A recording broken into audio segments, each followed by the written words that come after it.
Welcome to the Celestial Saga channel. Have you ever wondered why the galaxy is afraid of humans?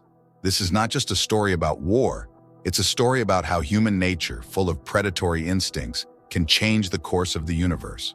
Watch to the end to find out how humanity has become the one that even the stars are afraid of.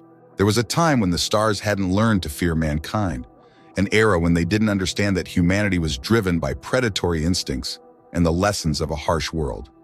This wasn't an accident. Humans knew their nature and, more importantly, understood their power. They didn't want war, didn't want to fight, but they understood what war could make them become. Sometimes, though, there are moments when you have no choice. Sometimes the galaxy doesn't know about your struggle, doesn't see what lies just beneath your skin. All they see are fragile apes on a little blue world, quaint and introverted. Because of this, because of the ignorance of the cosmos and mankind's reservation, they haven't learned to fear humanity yet. They don't know. They don't shudder at the thought, not yet. A lesson must be learned. But this is not the purpose of this council. The Vanny princess was tall and alien, with gray skin, a focused demeanor, and the spirit of 10 sons. Her name was Charlotte, and she often took center stage during United Federation meetings. An intrusion like this goes against everything we represent as a body of allies, she declared. She stood at the head of a long, curved table, leading the diplomatic representation for the Vanny people, an old and influential race. The other aliens seated around the table represented the other great powers, nations with great resources or powerful militaries. Sometimes most alien races were resigned to watching from the large amphitheater-like chamber. They were representatives, but not like the great powers. They voted, but they weren't heard. Only the most powerful intergalactic nations had a seat at the table, like the Ornax and the Garrix, who had always shown respect to the institution. The Ornax were tall, yellow creatures, tremendously elegant and slender. Every movement was like a piece of art, and every word chosen carefully like the stroke of a brush. But we will not be slighted, she continued. That's why our ships have gathered along the sector's border. A squad of Ornax warriors cheered in support. The Ornax stood with their Garrick brothers, and warships had gathered along the border of one of the other great powers, the Leaks. A tense situation. Charlotte shook her head in agitation, trying to keep the situation under control. You have not been slighted, neither of you, she said, holding up a calming palm. This must be discussed when tensions have cooled. I will not allow this council to become mired in false accusations and perjury. The Garrick raised his head, his eyes dark and challenging. False claims? He asked. His voice remained confident and unbroken. The council needs verification before any action can be taken. This is yet another attempt to undermine our concerns. His dark eyes reflected the ornate lights of the chamber. Our nation is lit every day, while the Leak miners continue their activities in space, activities that are explicitly under our control. We will not sit by and watch our lawful territory be pirated. I would never try to silence a member of this council, Charlotte replied, making eye contact with everyone to ensure her point was clear. Nor will I stand by while wrongdoing is done to them. She assured them, much work is being done by Vanny correspondents to gather a comprehensive report. The Garrick crossed his arms, his tone becoming more defensive. Lady Charlotte, we admire the work you've done for this council in recent cycles, but we fear this isn't being handled properly. We fear favoritism. We will take action if necessary. He was clear and adamant. You have my word, Charlotte said firmly. I will ensure action is taken. But the Garrick's words struck deeply, undermining the very promises the Galactic Federation was built on. It was a quiet attack on the foundation of trust and mutual respect. Charlotte, like everyone in the room, understood the weight of those words, but the tension was too thick to push further. A good diplomat knows when to retreat and fight another day. I'm sorry to hear that, she said quietly, her eyes scanning the room, looking at the seated nations and the watching lesser representatives. The room felt darker now, the atmosphere heavy and oppressive. I hope this sentiment will be addressed at the next council meeting, and I assure you that this will be the express goal of my people and myself. Thank you for your work, Lady Charlotte, came the response. We hope you can resolve this issue. The council ended on a hesitant note, hopeful but overshadowed by uncertainty and fear. Something was looming.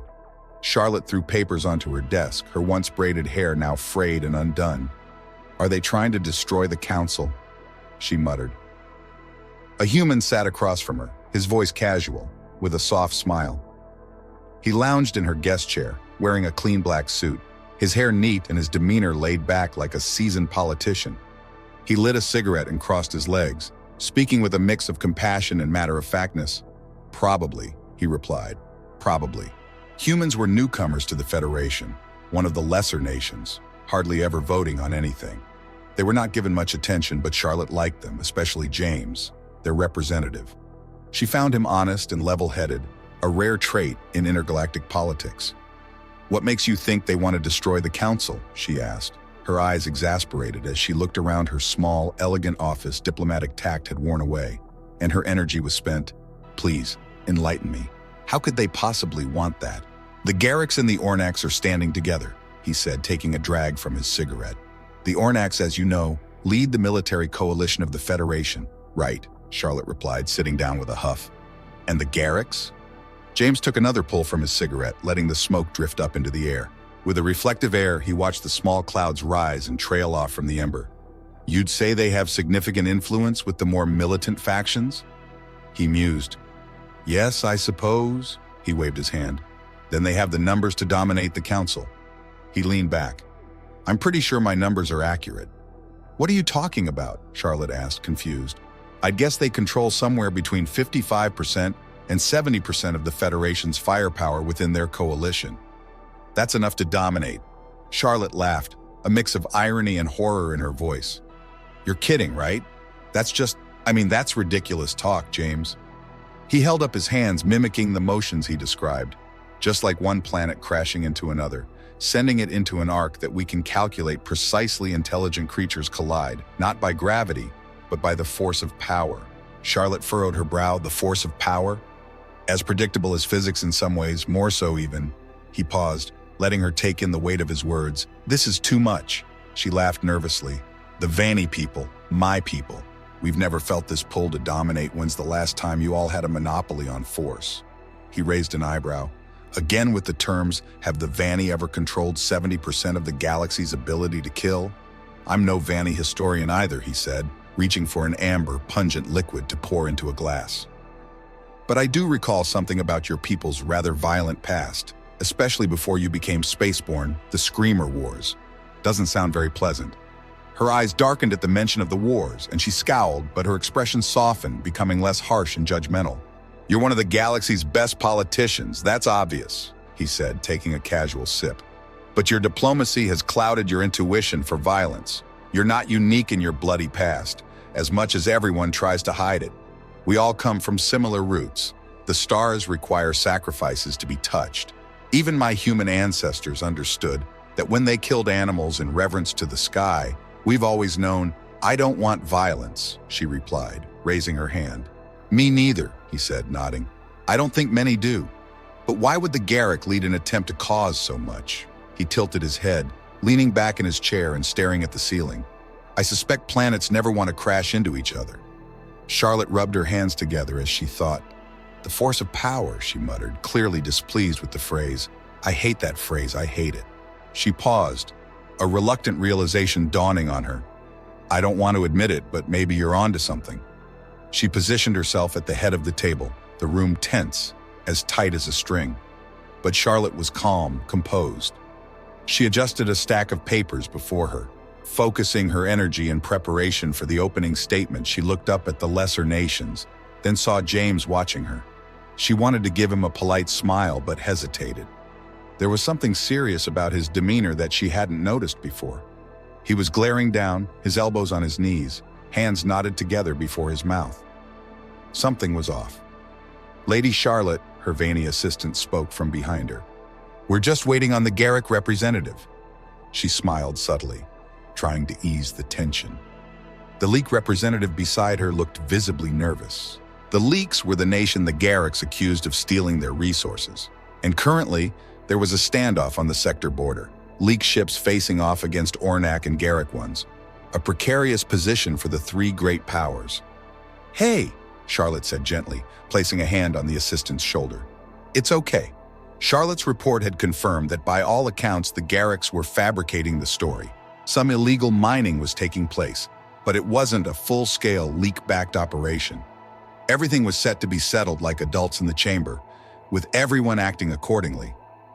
The leak representative smiled, her scaly brownish skin hiding her emotions. Things are chaotic back home. Everyone thinks war is on the horizon.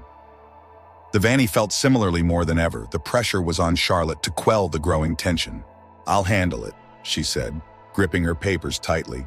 "We have what we need." Finally, the Garrick entered the room. At his arrival, a hush fell over the chamber. It was as if his presence had lit a fuse, the countdown already beginning. Everyone knew it was about to start.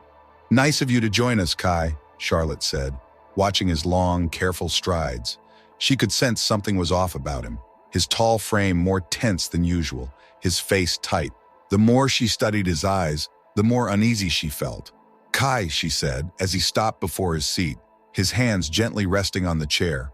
"I'd like to make a statement before we begin," he said, his voice curt and professional to the point of being almost painful. Charlotte blinked, caught off guard.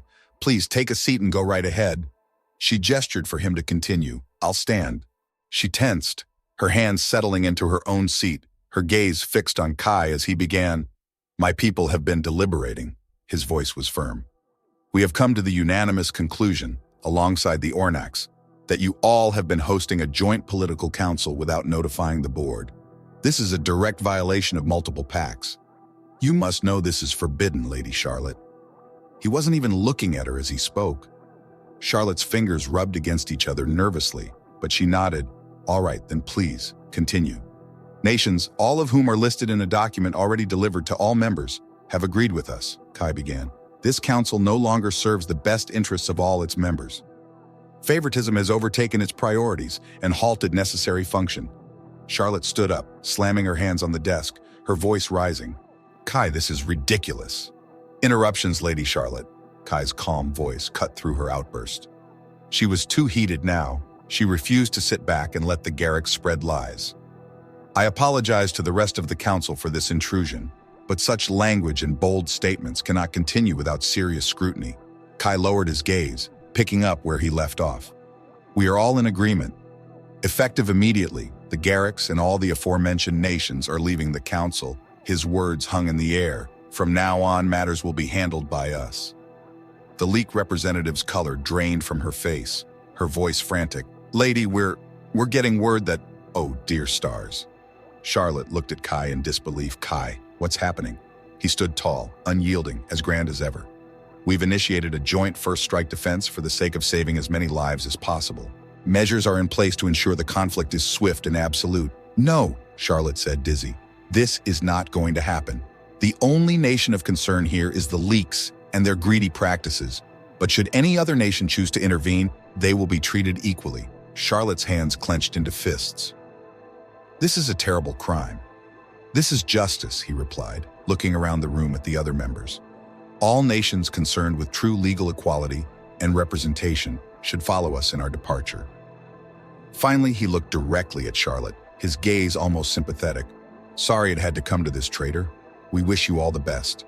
He turned and left, taking a staggering number of representatives with him, leaving behind a room filled with confusion, fear, and hesitation. The leak representative was a wreck, almost collapsing with fear. Charlotte rested her hand on her chin, eyes downcast as she spoke. "We will not leave the leaks behind." Her voice remained as confident and powerful as ever, but inside she felt the hollow echo of doubt, the dull roar in everyone's ears. "Justice will be had," she declared, looking up to the rafters. Her eyes met James's. He was in the same position as before, his gaze as serious as hers. He lowered his hands and silently mouthed a message to her. The force of power, that haunting phrase again. Now its painful sting seemed more real than ever. The planets were in motion and collisions were inevitable. She nodded. "We will be strong," she said, eyes still on James. "We will be strong." She tapped her desk nervously, reading report after report. "It's possible," she murmured. "Not with what you have," James replied. He poured 2 drinks, lifted one, and offered it to her. "I wouldn't dare cloud my thoughts right now."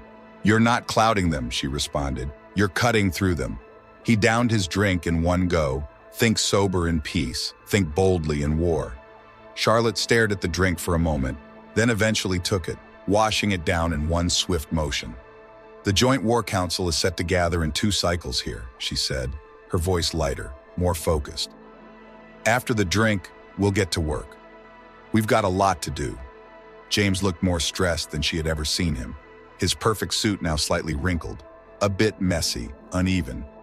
James, she said, lightening her tone, we're going to make it out of this. He smirked, looking down and shaking his head. Oh, you don't get it. She tilted her head, watching him as he poured another drink, his movements slow and deliberate. He lit another cigarette, his eyes far away, lost in thought. I've never known you to be at a loss for words, she said. He nodded, the cigarette hanging from his mouth. Can I ask you a question? Of course. This is an important question, Charlotte. She scowled, sinking into her seat. Okay. Words flew from him now, each one charged with energy, his eyes still fixed on the ground, hands moving fast. You're outgunned pretty much across the board. There's not much hope for the effort. Sure, you could do it, but no one would bet on it. He took a drag from his cigarette, the smoke rolling out of his lips. But say I could offer you an out. Say, I could do something that would turn the tide of this war before it even starts. But it might cost a lot. No, it would cost a lot. Would you take it? James, what are you talking about? He tilted his head. I have a really important job at the council. All representatives do. It's an honor. Honor? She asked skeptically. He let out a nervous laugh. Not like that mankind has trusted me with a decision. I'm kind of this is hard to explain. Then speak simply. Mankind has this story about a human from long ago. His name was Oppenheimer. He was the first of us who learned how to split the atom, dangerous, of course. He downed another drink. The story goes that he was crushed by his discovery and his decision. Crushed because once something is unleashed, it can never be contained. He felt responsible for that. He wondered if it was worth it, no matter what the initial fight was about. Charlotte stared at him, lightly tapping her desk. Okay, I'm sorry. I'm sorry, I know this is confusing, but let me just say it quickly. He leaned forward in his seat, elbows on his knees, staring at her with intense, almost frantic energy. Invite humans to take a leading role in the War Council. Let me bring my generals to help. Let us get involved in a real way. Charlotte shook her head slightly, confused. That's a high honor for a lesser nation. I'm not sure if... He looked horrified, his voice urgent. I want nothing more than for you to say no. I'd almost beg you to say no, but I know that would be wrong. I know what matters right now is winning this war. That's right, she said quietly, then paused, realizing the seriousness in his tone. Then do it. She couldn't look away from him. There was something different about him, something she'd never seen before. Something frantic, energized, and almost terrifying. Okay, she said, her voice steady. Mankind will have a leading seat, I can guarantee that. He sucked in his lips, saying nothing for a moment, his face curling into a soft, almost sympathetic smile. It wasn't happy, but it was full of regret. He simply nodded, poured one more large drink, downed it in one go, and left. It took Charlotte a little while to realize he had left a note on her desk before departing. She opened it. Still feeling off balance from the confrontation, the phrase, "the force of power," stared back at her. She blinked, her hands tightening. Why was that phrase starting to feel more and more ominous? Charlotte glanced around the room. The Vanny leaders, the Leak leaders, and representatives from other great nations, all possessing enough ships to lead the war. Sat around the table, they were stacking papers, passing remarks, nervously staring at the ceiling. The room felt cold, and everyone had a sense of the odds. It was no secret they were all fighting an uphill battle. The humans were the last to arrive. They were late, and the council was growing impatient. A horned Banty representative scowled. This is what happens when you let the lesser nations into the council. They don't take it seriously. The Leak leader, staring into the distance, added, "We need to start." Before Charlotte could respond, the door burst open. James strode in, his suit untucked, tie loose, eyes downcast, cigarette in hand. He didn't take the seat for the humans, but instead leaned against the wall behind it. "James!" Charlotte smiled nervously. "Is anyone else coming?" There were bags under his eyes as he looked at her, dragging from his cigarette. He simply nodded toward the door. In an instant, a group of stoic, metal-clad, and brutal-looking humans entered, their presence overwhelming. They were followed by assistants carrying reports and papers, subordinates on phones or passing information. The room was filled with the noise of computer clicks and squeaking boots, an entirely different atmosphere than the rest. An old bald man, large and broad, stood before the seat. His face was wrinkled with focus, and he spoke like his lungs were engines. "This it?" he asked, and the room fell silent. "All right then, let's get started," he said, sitting down with a heavy thump. His assistants peeled off, handing everyone different papers and instructions. Others set up sector maps, large planning tables, and various devices. "I'm General Victor," he said, lighting a large cigar. "I'm the bastard who's going to kill these bastards." Everyone was stunned. Charlotte didn't know what to say. She glanced at James for help, but he wouldn't look up. He had shrunk into his little shaded corner, as if trying to disappear. "What's going on here?" The Banty leader growled. "You're not leading this council. This is a joint operation. General Victor's tone alone could crush. I am Grand Admiral Rashid, the highest of the Banty war chiefs." "Good," Victor said dismissively. "I don't care." The room gasped as Victor's mouth twisted into a tense frown, his brows lowering, sharp as tank barrels.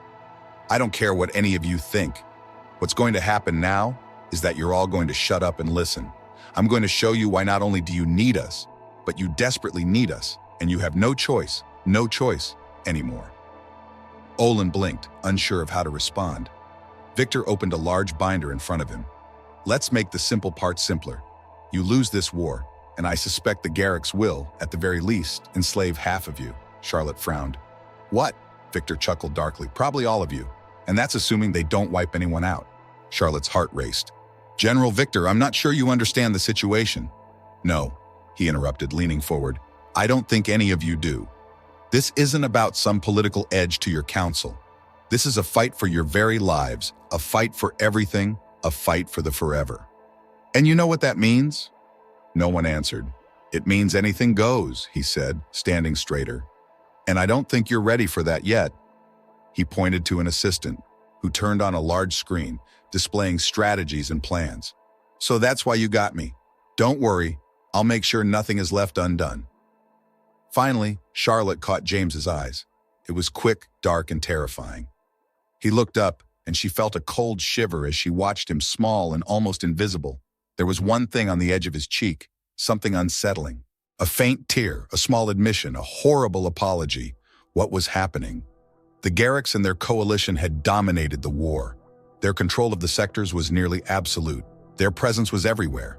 Their efforts coordinated with precision. With their superior firepower, they moved across the galaxy with little opposition or worry. The battle seemed like a mathematical certainty until the first cracks appeared, the first signs of mankind's defiance. At a desolate Garrick outpost in the conquered leaked territories, an Ian ship came to refuel. This floating station had become essential to the occupation, a place soldiers relied on, where rumors and strategies were exchanged casually, like drinks. But as the ship approached, an eerie silence settled over them. No one responded to their docking request. No soldiers emerged to direct them in. Instead, they were met by an unfeeling hunk of metal, indifferent and still. After a long moment, the Garrick crew unloaded and boarded the station. Their rubber boots echoed through the empty, unsettling hallways, questions that went unanswered. They made their way to the canteen, only to be confronted by the gruesome sight of their comrades, their friends, slaughtered and mutilated one by one. The killers had bound them, extracted information, and moved on to the next. It was a bloody mess of war they hadn't expected. The red viscera, a grotesque and primitive method of gaining advantage. This was the reality of mankind's war. Mankind had become a haunting force in this brutal conflict. Every transport became a target. Innocents were not spared. Even the simplest of mining colonies were fair game. The Garricks and their allies soon realized they were overextended. Their style of unrestricted savage warfare had become a strategy that was too elusive, too difficult to contain. They regrouped their forces, trying to reconcentrate and address internal struggles. But as the armadas reassembled, they discovered a new trait of human warfare: reckless courage, like lightning striking on a clear day. Mankind erupted onto the battlefield with a shocking surprise. No Garrick or Ornak could have predicted it. Why would they gamble against such overwhelming numbers? But they did. Across the entire front, mankind didn't win every battle, but it didn't matter anymore. Perceptions were shattered, rules were broken, and fear took hold under the command of a human voice. The Garricks and their allies lost control of everything. Every resource became a risk.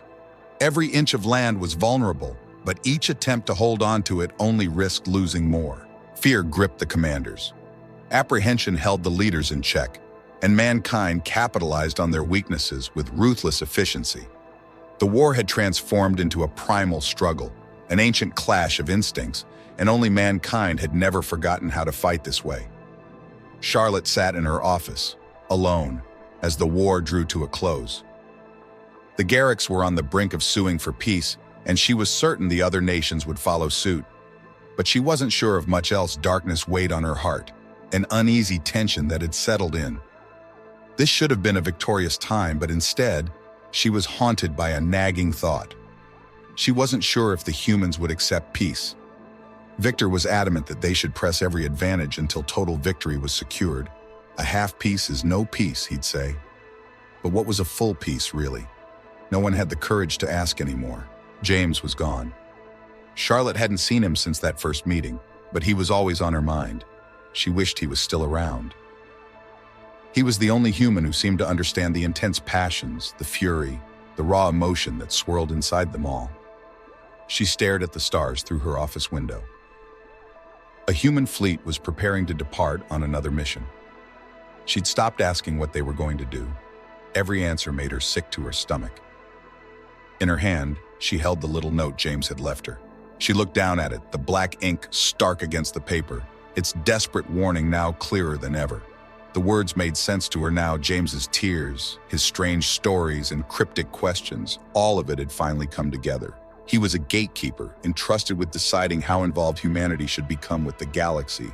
An Oppenheimer for mankind, and now they were unleashed. The atom had been split, and nothing would ever be the same. She nodded as she read the note again. The force of power. It was real, and it was right in front of her eyes. Humanity was the apex predator. They were the demons finally released from hell. James had tried to stop it, but it had come down to two choices: stay back or lose the war. And to the humans, staying back was never an option. It was in their nature to fight, to press on. James hated himself for it, but he couldn't deny it. What would happen after this? Where would the balance shift? Who would rise to fill the void left by the Garricks and Ornax? A vacuum would demand to be filled. James had spoken of this. His words now sounded prophetic. Charlotte realized one thing for certain, and it terrified her. No matter what happened next, it would be driven by one simple force: power. And at that moment, power had one name: humanity.